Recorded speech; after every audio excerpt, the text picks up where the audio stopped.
Hello all, welcome back to screen space. ఈ వీడియోలో నితిన్ గారు నటించిన తమ్ముడు మూవీ రివ్యూ గురించి అయితే తెలుసుకుందాం భయ్యా. ఏంటి బ్రో లేట్ అయింది సార్ అని అడుగుతారేమో. మల్టీప్లెక్స్కి వెళ్ళి అంత బడ్జెట్ లేదు భయ్యా. సో అందుకే మార్నింగ్ సింగిల్ స్క్రీన్ 11:30 షోకి అయితే వెళ్ళా. సో మీరు డిసప్పాయింట్ అవ్వకూడదని చెప్పేసి sand man and Rajiv Gandhi hunt case ఈ రెండు కూడా రివ్యూ పెట్టిల్లా, అవి చూస్తారని చెప్పేసి. ఇక ఈ తమ్ముడు విషయానికి వచ్చేస్తే, ఈ తమ్ముడు హిట్ అవ్వడం నితిన్ గారికి, దిల్ రాజు గారికి రాబోయే ఎల్లమ్మ మూవీకి అయితే చాలా ఇంపార్టెంట్ భయ్యా. ఎందుకు అంటే మీ అందరికీ తెలిసిందే, నితిన్ గారు బ్యాక్ టు బ్యాక్ ఫ్లాప్స్ లో ఉన్నారు. దిల్ రాజు గారు ఎక్కువ అమౌంట్ ఇన్వెస్ట్ చేశారు. పైగా ఎల్లమ్మకు కూడా ఆయనే ప్రొడ్యూసర్ గట.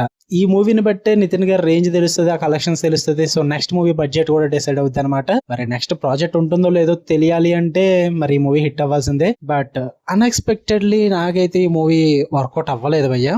మొత్తం బాగాలేదా అంటే అలా అని చెప్పను, బట్ హిట్ అయ్యేంత స్టఫ్ అయితే లేదు మూవీలో. స్టోరీ ప్లాట్ విషయానికి వచ్చేస్తే చాలా సింపుల్ గా చెప్పేస్తా భయ్యా. తమ్ముడు తన అక్క ఇచ్చిన మాటని ఎలా నిలబెట్టాడు అన్నదే మీరు ఈ మూవీలో చూస్తారు భయ్యా. చాలా సింపుల్ గా చెప్పేసా, నేనేం స్పాయిలర్ చెప్పలేదు. ఇదే లైన్ మీద మొత్తం మూవీ అంతా రన్ అవుతుంది అనమాట. ఇక ఫుల్ రివ్యూలోకి వెళ్ళిపోయే ముందు మీరు కనుక ఛానల్కి కొత్తగా వచ్చుంటే welcome to screen space. Video చివరి వరకు చూడండి. మీకు కనుక రివ్యూ నచ్చితే వీడియో లైక్ చేసి షేర్ చేసి ఛానల్ కూడా ఖచ్చితంగా సబ్స్క్రైబ్ చేసుకోండి. పాజిటివ్స్ విషయానికి వచ్చేస్తాయి, పర్ఫార్మెన్సెస్ అయితే చాలా స్ట్రాంగ్ గా అనిపించేవయ్యా. నితిన్ గారు యాజ్ యూజువల్ గా బాగా అనిపించారు. వర్ష బొల్లమ్మ కానీ, లయ గారు కానీ, విలన్ క్యారెక్టర్ పర్ఫార్మెన్స్ కానీ చాలా బాగా వర్కౌట్ అవుద్ది. అండ్ కొన్ని క్యారెక్టర్స్ అయితే బాగా రాసుకున్నారు భయ్యా. గుత్తి అనే క్యారెక్టర్ ఒకటి ఉంటుంది, అండ్ విలన్ క్యారెక్టర్ ఆర్క్ కూడా చాలా బాగా సెట్ చేసుకుంటారు.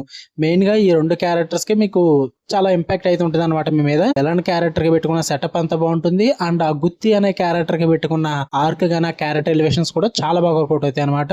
And second half of the movie start అవడం దగ్గర నుంచి మీకు సెకండ్ హాఫ్ అయితే కొంచెం మిమ్మల్ని హుక్ చేస్తుంది అని చెప్తా. ఆ ఇంటర్వెల్ తర్వాత పడే ఫైట్ సీక్వెన్సెస్ కానీ, అండ్ ఆ చేసింగ్ సీన్స్ కానీ, లాట్ ఆఫ్ యాక్షన్ అయితే నడుస్తూ ఉంటుంది. ఆ విజువల్స్ పరంగా, యాక్షన్ బ్లాక్స్ పరంగా మూవీని అయితే బాగానే తీసుకెళ్లారని చెప్పాలి.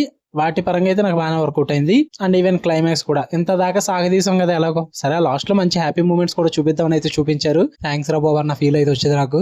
ఆ హ్యాపీ మూమెంట్స్ అన్న చూపించి బయటకు పంపారు భయ్యా. అదైతే కొంచెం హ్యాపీగా అనిపించింది. విజువల్స్ పరంగా, టెక్నికల్ పరంగా ప్రాబ్లం ఏమనిపించలేదు, అంత బాగానే వర్కౌట్ అయింది. ఇక నెగిటివ్స్ విషయానికి వచ్చేస్తే స్టోరీ లైన్ భయ్యా ఏం లేదు అక్కడ, చాలా తిన్న స్టోరీ లైన్. ఈ స్టోరీ లైన్ తో మూవీ వర్కౌట్ అవుతుందని ఎంత కాన్ఫిడెంట్ గా ఉన్నారు చూడండి. నాకు అక్కడే కొంచెం హ్యాట్స్ ఆఫ్ చెప్పాలనిపిస్తుంది. అసలు స్టోరీ లైన్ అయితే చాలా తిన్నుగా అనిపించింది నాకు. అసలు ఈ స్టోరీ లైన్ తో ఎంత బ్యాక్ డ్రాప్ నడిపించచ్చా అన్న ఫీల్ కూడా వచ్చింది భయ్య. అసలు వర్కౌట్ అవ్వలేదు. విలన్ క్యారెక్టర్ ఆర్క్ బాగున్నప్పటికీ కూడా ఆ క్యారెక్టర్ ఎవాల్వ్ అయ్యే కొద్ది ఆ క్యారెక్టర్ చేసే పనులు కానీ, వాడు వేసే అసలు కానీ ఏది వర్కౌట్ అవ్వలేదు భయ్య. అంతా చాలా రెగ్యులర్ వేలో తీసుకెళ్లిపోతారు. డిఫరెంట్ గా ప్రెజెంట్ చేశారు క్యారెక్టర్ ని, బట్ ఉన్నదంతా రెగ్యులర్ అయిపోద్ది. And movie start to end predictable భయ్య. చాలా అవుట్డేటెడ్ స్క్రీన్ ప్లే అయితే ఉంటుంది అనమాట. తీసుకున్న కాన్సెప్ట్ అంత స్ట్రాంగ్ కాదు, అండ్ ఆ స్క్రీన్ ప్లే అన్న కొంచెం స్ట్రాంగ్ గా ఎమోషనల్ గా ప్రెజెంట్ చేశారంటే అది లేదు. ఫుల్ అవుట్డేటెడ్ స్క్రీన్ ప్లే ఉంటుంది, మొత్తం ప్రెడిక్టబుల్ గానే ఉంటుంది. కొత్తగా ఏమైనా చూద్దామంటే మాత్రం అదేం కనిపించదు భయ్య. కొన్ని క్యారెక్టర్ డిజైనింగ్స్ మాత్రమే కొత్తగా ఉంటాయి. ఉన్నదంతా కూడా నాకు అంతగా వర్కౌట్ అవ్వలేదు.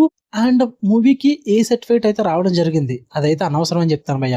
జస్ట్ వైలెన్స్ మరీ హెవీ ఏం కాదు. ఈ మధ్య కాలంలో చూసినంత హెవీ వైలెన్స్ అయితే ఏమి ఉండదు. వైలెన్స్ పరంగా ఉంటుంది, బట్ స్టార్టింగ్ లో విలన్ ఇంట్రడక్షన్ లో ఒక సీన్ పెట్టుకుంటాను. నాకు తెలిసి దానికి ఎక్కువ ఇంపాక్ట్ పడి ఉంటుంది ఏ సర్టిఫికేట్ గురించి. ఆ సీన్ అవసరమే లేదు భయ్య. అసలు అన్వాంటెడ్, అసలు మూవీకి దానికి సంబంధం ఉండదు. ఆ ఒక్క సీన్ తీసేస్తే కనీసం ఫ్యామిలీస్ అన్న ఎంటర్టైన్మెంట్ గా వెళ్ళి చూద్దరేమో. ఆ ఒక్క సీన్ చాలా ఇబ్బంది పెట్టే విధంగా ఉంటుంది అనమాట. అసలు ఏ సర్టిఫికేట్ తెచ్చుకోవాల్సిన అవసరమే లేదు నితిన్ గారి మూవీకి. ఎందుకంటే కొద్దిగా గొప్ప మూవీ చూస్తున్నారంటే నార్మల్ ఆడియన్స్ తో పాటు ఫ్యామిలీ ఆడియన్స్ కూడా చూస్తేనే కొంచెం మూవీ హిట్ అవుద్ది.